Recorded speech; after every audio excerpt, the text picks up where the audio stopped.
C'est l'homme. Répondez, mouton et puis l'homme, c'est quoi qui est bon? L'homme. C'est l'homme qui est bon. Lui, c'est un roi, il a beaucoup de moutons. Amen. Il dit non, si elle veut prendre le mouton, les moutons vont beaucoup les fatiguer. Le temps, il va tirer un pour venir pour égorger. Il risque de bavarder beaucoup, ça ne l'arrange pas. Il a pris son fils unique. Son premier fils. Après lui, il n'a plus d'enfant. C'est lui qui a pris. Et puis il a égorgé. Il a versé le sang. La Bible est sur le champ.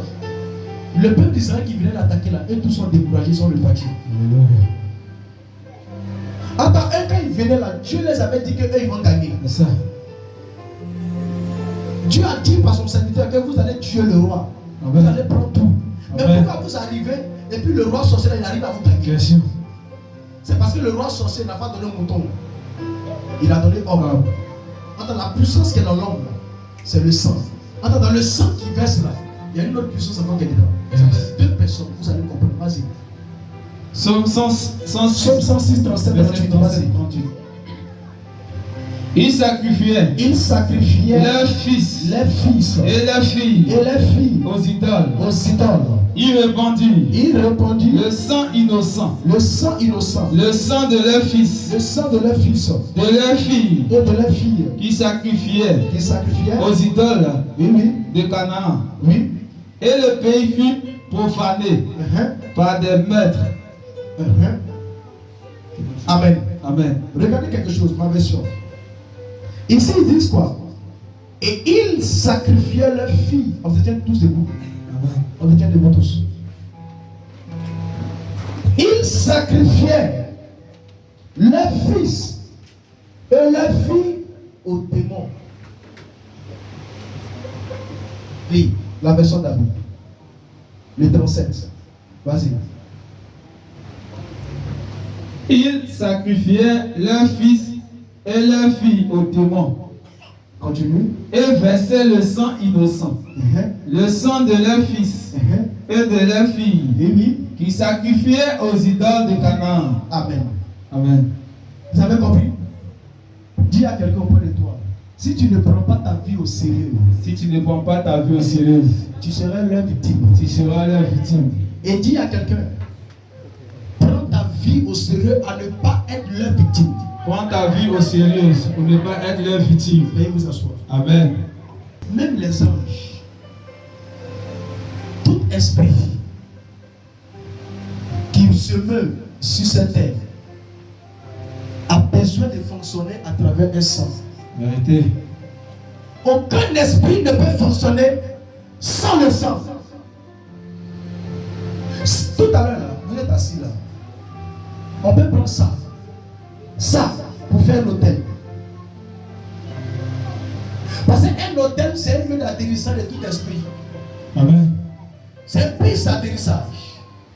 C'est comme quand vous allez à l'aéroport. C'est pas partout où les avions atterrissent. C'est ça. Attends, c'est partout où on les voit. Yes. Quand on arrête au vroom, l'avion passe. Mais dis-lui d'atterrir ici, il ne peut pas atterrir ici. Parce que ce n'est pas son lieu d'atterrissage. Amen. C'est comme les démons. Les démons n'atterrissent pas partout. Ils atterrissent là où l'hôtel a été bâti. Yes. Là où le lieu d'atterrissage est conçu. Donc pour concevoir un hôtel ou une piste d'atterrissage des démons, on sacrifie des moutons, des porcs, Yes. pour reprendre le sang, afin de les attirer. Pour leur dire, dorénavant c'est ici où vous devez vous atterrir. Et c'est ici qui seraient nos rencontres. Et c'est pas ici nous aurons un lieu d'échange. Et c'est pas ici nous allons vous envoyer en mission. Donc avant d'envoyer un tel d'esprit en mission, il faudrait que d'abord il vienne prendre le rendez-vous de la mission. Yes. Mais comment faire pour prendre le rendez-vous de la mission? Il faut qu'il se téléporte là où tu l'invites. Où ça? C'est pourquoi chaque occultiste, chaque rosicrucien Yes. et chaque secte, ils ont toujours une chambre froide dans la maison. Vérité. Qui comprend? Amen. Ils ont toujours un hôtel dans la maison.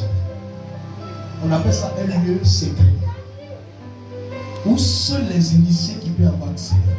Yes. Même dans les villages. Ils ont toujours dans le village un endroit qu'on appelle lieu consacré de Dieu. Même si tu fais partie du village, tu n'es pas initié, tu n'es pas là-bas. Amen. Tu rentres là-bas, tu auras affaire à des démons. Même si tu es reconnu en tant que membre de cette terre, mais tu n'as pas été initié, tu n'as pas été préparé, donc tu ne peux pas avoir accès à ce territoire. Amen. Donc si tu rentres, c'est ta mort, tu vas aller chercher là-bas. Yes. Seuls ceux à qui ils ont été initiés peuvent avoir accès à ce sanctuaire. Dans ce sanctuaire, opère et respecte sur deux principes. Un, le principe du sacrifice. Deux, et le principe du non-pitié. Un, sacrifice. Deux, pas de pitié. Donc tous ceux qui ont accès à cet endroit, ils n'ont pas pitié. Yes. Donc si moi, ou soit ton ennemi, ou soit ton frère, que tu ignores, lui il a accès à là-bas et qui communique avec eux, sachez que c'est ce que l'esprit va dire qu'il va faire. Puisqu'il y a deux règles là-bas, le sacrifice et non la pitié. Donc si l'esprit dit, je veux que tu me donnes ton frère, il est obligé. Il n'y a pas de négociation. Il est obligé de donner ça. Parce que la Bible dit quoi? Ils sacrifiaient leur fils. Au démon. La Bible dit leur. La Bible n'a pas dit votre, il dit leur. Yes. Tu mets ton enfant au monde, mais à cause d'un pouvoir, dans un temps où tu as besoin d'une gloire, où tu as besoin de quelque chose, la Bible nous dit, eux ils sacrifiaient non pas des animaux, mais ils sacrifiaient leurs fils et leurs filles à des démons. Ils sacrifiaient les démons. Je vous dis et je vous répète, dans le monde spirituel, il n'y a pas de pitié. Même si c'est ton père qui t'a mis au monde et qu'il fait partie d'une confrérie de sorcellerie, Yes. et qu'on te demande, il va te donner. Pourquoi le sorcier dit tu as mangé?